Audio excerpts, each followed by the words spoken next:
Presentado por Decathlon, el deporte en su máxima expresión. GNC, la diferencia entre vivir y vivir mejor. Ya estamos en nuestro segmento de nutrición. Ya se encuentra con nosotros nuestra licenciada en nutrición invitada de esta semana, Alejandra Fuentes. Alejandra, bienvenida nuevamente a la Red Fit. Un gusto tenerla nuevamente como invitada en nuestro segmento de nutrición. Le agradecemos ahí mucho el tiempo. Gracias, Jorge, siempre por la invitación y muy contenta de estar aquí con ustedes. Muchas gracias, Alejandra. Le cuento que nos gustaría hablar dentro de nuestro segmento de nutrición de esta semana. Quisiéramos hablar acerca de hábitos para tener un corazón saludable, Alejandra. Pero quisiéramos empezar la plática hablando de la importancia de tener un corazón sano, Alejandra. Okay. Algo muy importante, Jorge, es que realmente a nivel mundial, si hablamos de estadísticas, aproximadamente son entre 18 a 20 millones de personas al año que padecen o que fallecen de algún padecimiento cardíaco como tal. Entonces creo que solo ahí, en ese contexto de cifras, pues logramos tener ese impacto de importancia. Y lo segundo más importante, diría yo, es que todos tenemos un factor de riesgo de cualquier manera. Porque si tengo algún familiar cercano de primera línea, mamá, papá o alguien cercano con algún padecimiento cardíaco, pues ahí ya tengo un punto. Pero a eso sumémosle, Jorge, que también un factor importante es la edad. Arriba de 45 años ya tengo otro punto. Y encima de eso, pues en el caso de los hombres, es mucho más probable que tengan algún padecimiento cardíaco. Entonces aquí ya tenemos 3 puntos. A esto le sumamos entonces pues la alimentación, el estilo de vida, el peso, enfermedades o condiciones también crónicas como diabetes, presión alta, que ya me pueden condicionar también, pues ya voy sumando puntos, ¿verdad, Jorge? Yo les digo a los pacientes siempre es como que fuera un partido, que es la forma como en la que lo logramos visualizar un poco mejor y vamos sumando y pues básicamente ahí le damos la importancia de lo que es clave para mantener el corazón sano. Ok, excelente. Empecemos ahí por el primer hábito que podemos implementar en nuestras vidas, Alejandra, para sumarle salud a nuestro corazón. Ok, el primero diría yo que es ejercicio, porque de cualquier tipo. Yo sé que dentro de la estadística lo más difícil de apegarse en cuanto a hábitos es el ejercicio, porque muchas veces pues tomamos el factor tiempo, distancia, trabajo, pues qué capacidad tengo de asistir a hacer cierta actividad, cierto deporte. Sin embargo, pues nos va a ayudar mucho en la parte de la circulación principalmente. A mayor peso, el cuerpo tiene que regar una misma cantidad de sangre, pero con más volumen, ¿verdad? O sea, en lugar de distribuirlo en un espacio de un peso ideal, lo está distribuyendo a mayor volumen. Entonces, hay varias formas en las que podemos generar una obstrucción de las arterias, que es por donde pasa la sangre. Digamos que si yo aumento peso, normalmente lo que hago es apachar, digamos, es como que a una manguerita yo le estuviera presionando los bordes.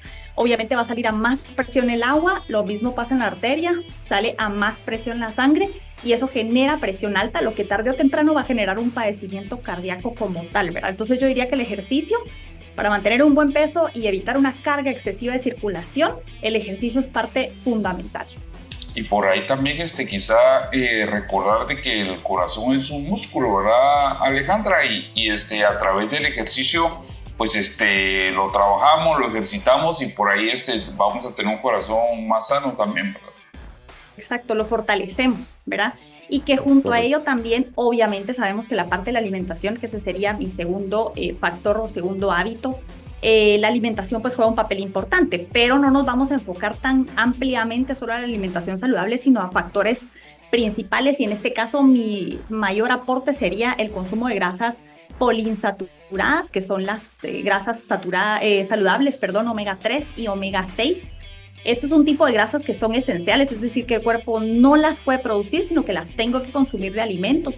Es importante sobre todo el consumo de alimentos, por ejemplo, aguacate, semillas, nueces, por ejemplo, aceitunas, chocolate oscuro, algunas semillas como semillas de soya, semilla de girasol y el consumo de grasas al momento de preparar las comidas, evitar mantequilla, evitar margarina, preferir el consumo de aceites que sean de origen vegetal, como en este caso podría ser de canola, una mejor alternativa, pero sí definitivamente me va a ayudar a mejorar o reducir la cantidad de triglicéridos y evitar la acumulación de la placa de las arterias. Como hablábamos, por ejemplo, en la parte del sobrepeso o o de lo que hacemos al ganar peso, este es otro tipo de obstrucción de la arteria.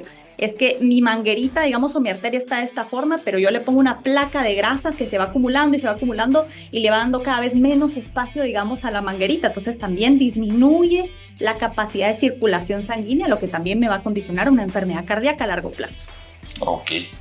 Y ya que estamos hablando acerca de la alimentación, de los alimentos, Alejandra, por ahí se menciona mucho la comida frita, que eso nos afecta mucho en cuanto al tema del colesterol también. ¿Es esto correcto?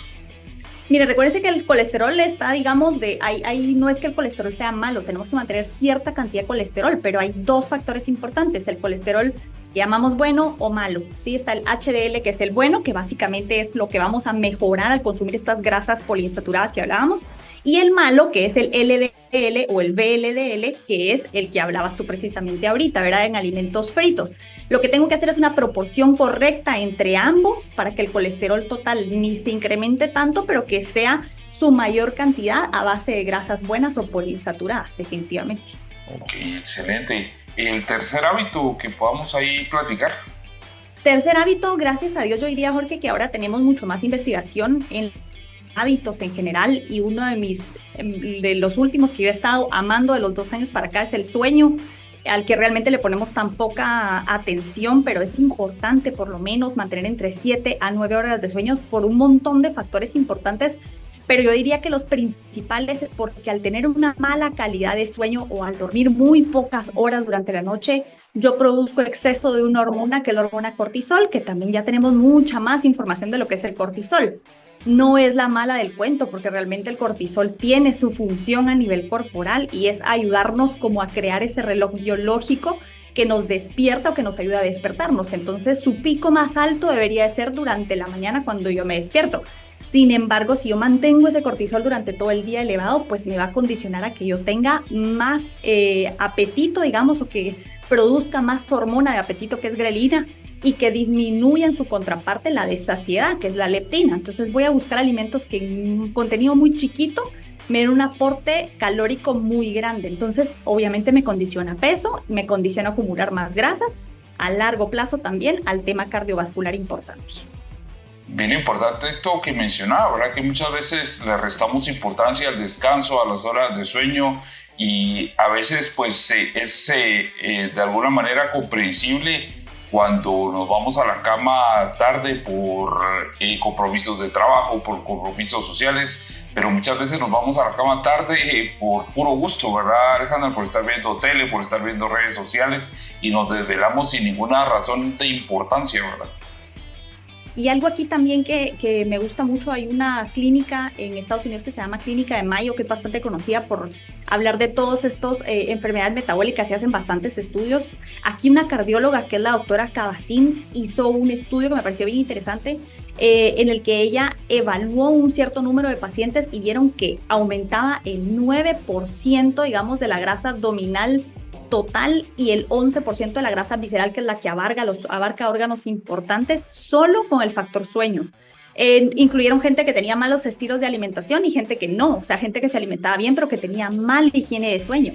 Entonces aquí vemos que es un factor pues sin necesidad de combinarse con muchos otros, por sí solo me puede dar a mí un aumento de grasa corporal en la mala calidad y orden del sueño. Ok. Y el cuarto y último hábito del que podamos platicar por cuestiones de tiempo, Alejandra.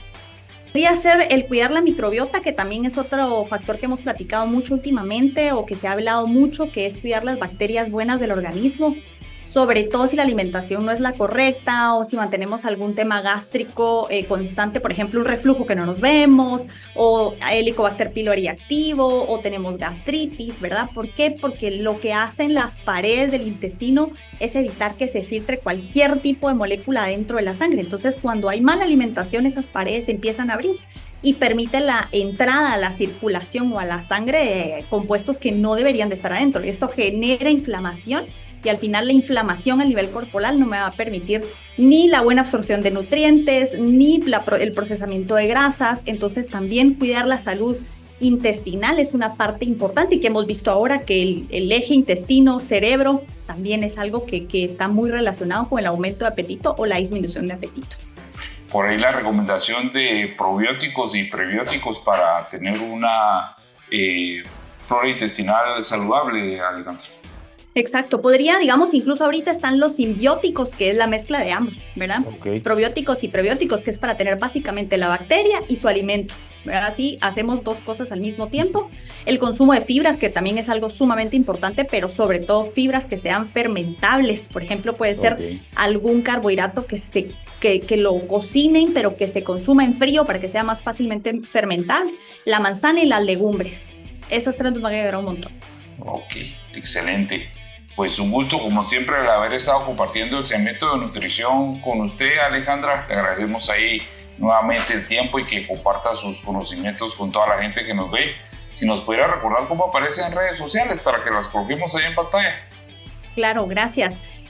Pues a las órdenes siempre, Alejandra Fuentes. Mi Instagram está ahorita como nutricionslim.health para que me busquen en redes sociales. Ok, con gusto ahí la vamos a estar poniendo en pantalla. Le agradecemos nuevamente el tiempo, Alejandra. Fue un gusto. Gracias, igualmente. Este fue nuestro segmento de nutrición. Continuamos con más. Presentado por Decathlon, el deporte en su máxima expresión. GNC, la diferencia entre vivir y vivir mejor.